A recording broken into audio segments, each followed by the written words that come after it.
सभी साथियों को नमस्कार। ज्योतिष विज्ञान के कार्यक्रम में मैं किशोर नाथ झा आप सबका हार्दिक अभिनंदन करता हूं। मित्रों, मकर राशि पर शनि देव की 7.5 चल रही है। आप लोगों ने देखा होगा, सुना होगा, आपको पता भी है कि हमारे ऊपर शनि देव की 7.5 चल रही है। मकर राशि यानी कि आपके लग्न से चंद्र राशि से दूसरे भाव में है और वो जब वो तीसरे भाव में चले जाएंगे तो 7.5 समाप्त भी हो जाएगी।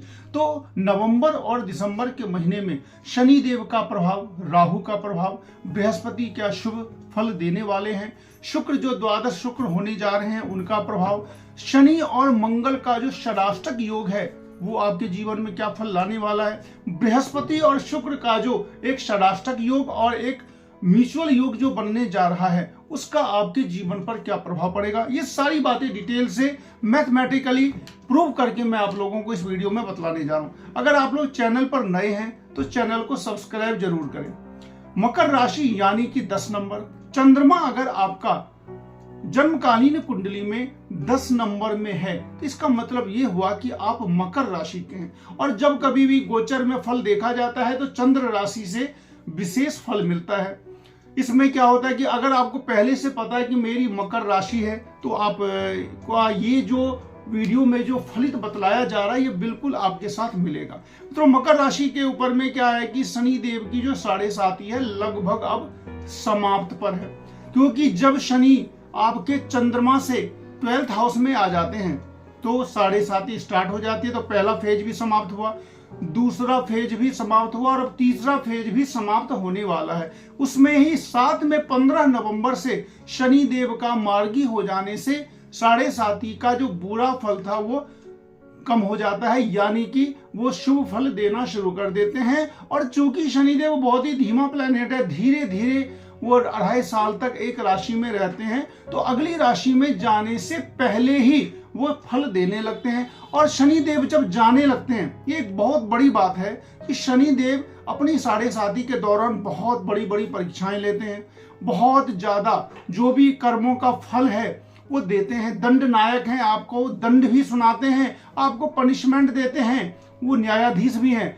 लेकिन शनि के साथ एक प्लस पॉइंट ये है कि जब आपकी 7.5 समाप्त होने पर रहती है तो वो क्या करते हैं, वो देखते हैं कि जातक की पूरी तरीके से एनालिसिस करते हैं और उसके बाद वो जाते समय उसकी इच्छाओं को जरूर पूरी करते हैं। यानी कि अगर किसी को जॉब की समस्या थी, संतान प्राप्ति को लेकर के थे, विवाह को लेकर के था, प्रमोशन को लेकर के था, ट्रांसफर को लेकर के था, जो समस्या आपके जीवन में शनि देव के द्वारा पीड़ा में थी, वो चीजें जब वो 7.5 समाप्त होती है तो ये प्रैक्टिकल है कि शनि की 7.5 जब समाप्त होती है तो इच्छाओं की पूर्ति होती है। तो शनि देव अभी मार्गी होकर के 2nd हाउस में बैठ गए हैं। 2nd हाउस जो मित्रों होता है वो धन का होता है, कुटुंब का होता है। तो वक्री अवस्था में जब ये बैठे हुए थे, तो वक्री अवस्था में जब ये बैठे हुए थे 2nd हाउस में, तो धन से संबंधित समस्याएं थी। साथ ही साथ शनिदेव की जो 7.5 जब होती है तो 2nd हाउस में जब शनिदेव जाते हैं तो जगह छुड़ा देते हैं, जहां पर आप कार्यरत हैं वहां पे आपको समस्याएं आने लगती हैं। इसके पीछे जो वैज्ञानिक कारण है, एस्ट्रोलॉजी में जो हम देखते हैं कि मैथमेटिक्स यदि हम देखें तो क्या देखेंगे, शनिदेव आपके 2nd हाउस में बैठे हुए हैं और तीसरी दृष्टि उनकी आपके जन्मभूमि पर, आपके कर्म भूमि पर है।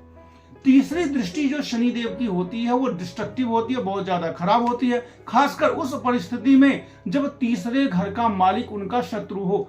तो कुंभ राशि में अभी शनि है, तीसरी दृष्टि मेष राशि पे पड़ती है। तीसरी दृष्टि मेष राशि पे पड़ने से मेष का मालिक मंगल है जो कि शनि का शत्रु है। तो 4थे भाव से संबंधित शनि देव ने बहुत ही ज्यादा परेशानियां आपको दी हुई हैं और वो परेशानी अब खत्म भी हो जाएगी, इस बात की समझ लीजिए तो गारंटी है। क्योंकि शनि देव जब राशि परिवर्तन करके 7.5 हटा लेते हैं तो निश्चित रूप से शुभ फल तो देते ही हैं। तो 4थे भाव से संबंधित जो सारी समस्याएं थी, आपकी जन्मभूमि से दूर हो जाना, माता का स्वास्थ्य खराब हो जाना, या विद्यार्थियों के लाइफ में भी 4था भाव जो होता है वो विद्या का ही होता है और 2nd हाउस भी विद्या प्राप्ति का होता है। तो 2nd हाउस और 4th हाउस दोनों ही शनिदेव से चूंकि प्रभावित थे, तो जिनकी जन्मकालीन कुंडली में शनिदेव पीड़ित होंगे उनको बहुत ही ज्यादा नेगेटिव प्रभाव तो पड़ा ही होगा। लेकिन बहुत बड़ी राहत की बात यह है कि शनिदेव के मार्गी हो जाने से ये सारी समस्याएं अब दूर हो रही हैं। अब बात करते हैं और सभी प्लेनेट का,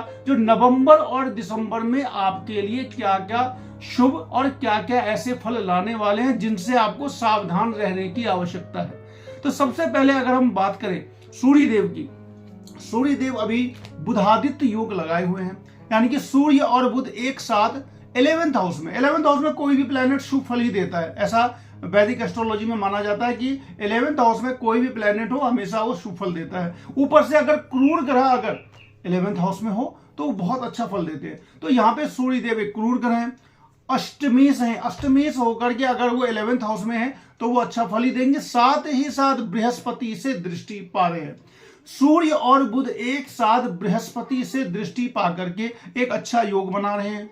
और इसमें क्या होगा कि आपको साइंस में रुचि बढ़ेगी, साइंस से संबंधित अगर आप कोई एग्जाम दे रहे हैं तो उसमें आपको सफलता जरूर मिलेगी। तो बृहस्पति और सूर्य और बुध का जो समसप्तक योग है वो आपके लिए खास करके पढ़ाई लिखाई में यहाँ पर ये रिजल्ट के प्राप्ति में आपको फायदा देंगे। हालांकि शनि देव ने अब तक 15 नवंबर से पहले चौथे भाव को और दूसरे भाव को प्रभावित किया हुआ था। दूसरा और चौथा जो होता है वो विद्या प्राप्ति का होता है। तो विद्या प्राप्ति में किसी न किसी प्रकार से समस्या तो थी और वो समस्या 15 नवंबर के बाद से धीरे धीरे करके दूर हो जाएगी और 30 मार्च 2025 को पूरी तरीके से दूर हो जाएगी। ये निश्चित रूप से ऐसा होगा, आप ये देख सकते हैं। आपको आगे करना क्या होगा जिससे आपको कि शुभ फल अधिक से अधिक मिले, वो सारी बातें डिटेल से भी बतलाऊंगा। अब बात करते हैं राहु की। राहु का जो गोचर का फल है वो बहुत ही अच्छा है। एकमात्र कहते हैं ना कि अकेला गुरु और राहु ने आपकी पूरी कुंडली को बचा के रखी हुई है इस साल गोचर में, क्योंकि राहु तीसरे भाव में बैठे हुए हैं और तीसरे भाव में स्त्री राशि का जो राहु है वो बहुत ही बड़ा शुभ फल देने वाला है। अभी जो गोचर में नवंबर और दिसंबर में दो बड़े योग बनने जा रहे हैं। एक है शनि और मंगल का षडाष्टक योग। मित्रों, मंगल नीच का आपके 7th हाउस में बैठे हुए हैं, यानी कि कर्क राशि में, और शनि देव बैठे हैं 2nd हाउस में। तो मंगल की यहां पर 8वीं दृष्टि शनि पे पड़ भी रही है और शनि से मंगल 6ठे घर में और मंगल से शनि 8वें हाउस में बैठने से षडाष्टक योग बनता है, जो कि अच्छा तो नहीं माना जाता। अब बात यह है कि शनि और मंगल का षडाष्टक योग में फायदा कहां पे होगा। हर चीज में जब कहीं पे कुछ नेगेटिव होता है तो वहीं पे कुछ ना कुछ पॉजिटिव भी जरूर होता है। अब लग्नेश है आपका शनि और चतुर्थेश है मंगल, तो लग्ने दोनों केंद्र यानी कि दो केंद्र का जब षडाष्टक योग बनता है, जब दो केंद्र का षडाष्टक योग बनता है तो ये एक प्रबल राजयोग भी बन जाता है। आप अगर देखना चाहें तो देखें, विराट कोहली की कुंडली में बहुत सारे षडाष्टक योग हैं जिनका उनको जीवन में फल भी मिला। तो दोनों केंद्र के स्वामी शनि और मंगल है और उन दोनों के बीच में अगर षडाष्टक योग बना तो वो आपके लिए पराक्रम की वृद्धि करेगा, किसी ऐसे काम में आपको सफलता देगा जिसमें आपने मेहनत तो किया हुआ था, नहीं मिल रहा था। तो इससे क्या होगा, शनि के मार्गी हो जाने से और मंगल के नीच हो जाने से एक बड़ा फल तो आपको निश्चित रूप से मिलने वाला है। अब अगर शनि का फल आपको मैंने बतलाया, बृहस्पति का भी फल बतला दिया। अब बात करते हैं शुक्र की। मित्रों, शुक्र जो है वो वैभव का प्लेनेट है। जितना अच्छा शुक्र उतना ज्यादा आप वैभवशाली होते हैं, उतने ज्यादा आप अमीर होते हैं, उतने ज्यादा आपके अंदर चेहरे में चमक रहती है, उतना ही ज्यादा आपके जो प्रभावशाली व्यक्तित्व होता है। आप एक मैग्नेटिक फील्ड के मैग्नेटिक आपका जो फील्ड होगा बहुत अच्छा हो जाएगा अगर आपका शुक्र है। आपकी सारी बातें लोग सुनेंगे ध्यान से अगर आपका शुक्र अच्छा है।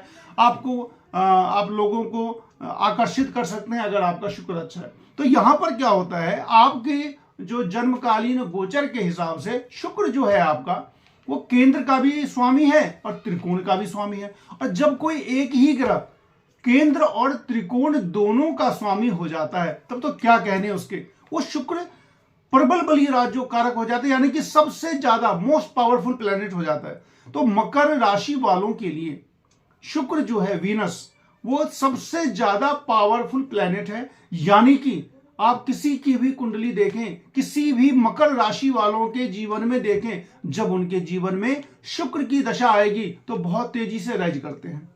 वो शुक्र अभी 12th हाउस में चले गए हैं, दशमेश होकर के, पंचमेश होकर के, और शुक्र के बारे में एक बहुत अच्छी बात बतलाता हूं। मैं हमेशा ये चाहता हूं कि कोई चीज, मैक्सिमम जो लोगों का ये रहता है कि केवल बतला देते हैं कि आपके साथ ऐसा होगा। मेरा यह है कि मैं आपको बतलाता हूं कि ऐसा होगा तो क्यों होगा, ताकि आपको ज्योतिष में भी रुचि रहे। और कोई भी चीज हमेशा, एक साइंस का स्टूडेंट होने के नाते मेरा ये रहता है कि कोई चीज आखिर क्यों होती है ये जरूर पता होना चाहिए। तो शुक्र अगर 12th हाउस में गया तो ये आपके लिए अच्छा क्यों होगा। 5th हाउस का लॉर्ड चला गया 12th हाउस में। पांचवा होता है आपकी विद्या का, आपकी पढ़ाई लिखाई का, कॉम्पिटिटिव एग्जाम्स का। और 12th हाउस होता है व्यय का, खर्च का, यानी कि विद्या का व्यय। तो विद्या का व्यय कब होगा? खूब सारी विद्याएं मिलेंगी, ढेर सारी डिग्री मिलेगी, ढेर सारी आदमी पढ़ाई करेगा, तभी तो होगा। और शुक्र जो है वो वैभव है, तो वैभव का भी अगर हम व्यय करते हैं, पैसा है, पैसा का अगर हम व्यय करते हैं तो क्या होगा? पैसा ही तो आएगा। तो शुक्र का 12th हाउस में चले जाना बहुत ही शुभ फलदायक होता है। 10th हाउस का लॉर्ड अगर 12th में चला जाए तो 10th हाउस भी जो है मित्रों आपका, वो है आपकी कर्म भूमि, यानी कि आप जहां पर नौकरी करते हैं। और 12th हाउस जो हो गया वो विदेश हो गया, तो यानी कि यहां पर विदेश जाने के भी अच्छे योग बना देते हैं शुक्र।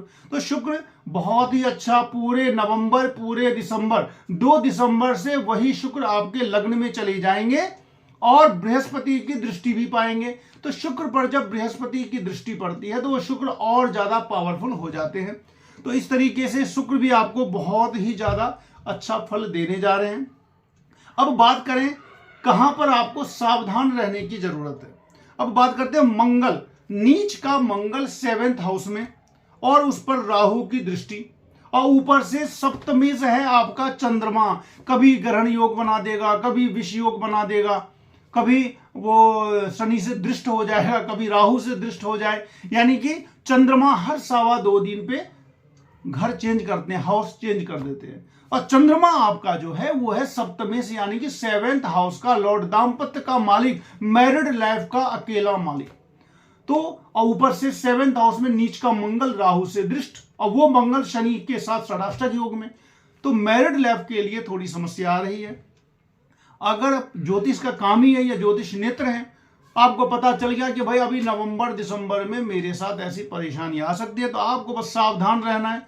किसी भी प्रकार का कलह से आप बचें, क्लेश से बचें, थोड़ा सा चुप रहना सीखें। अगर दाम्पत्य जीवन में कोई ऐसी बात आती भी है तो ये सोचें कि भाई नवंबर दिसंबर की बात है, थोड़ा अगर मैं अभी चुप रहता हूं तो स्थिति अच्छी रहेगी। और इसके साथ साथ अब दुर्गा माँ का 32 नाम का जो स्तोत्र पाठ है वो रोजाना करें। इससे क्या होगा, सारी की सारी अगर नेगेटिविटी जीवन में आने की कोशिश भी करेगी तो वो सारी चीजें खत्म हो जाएगी।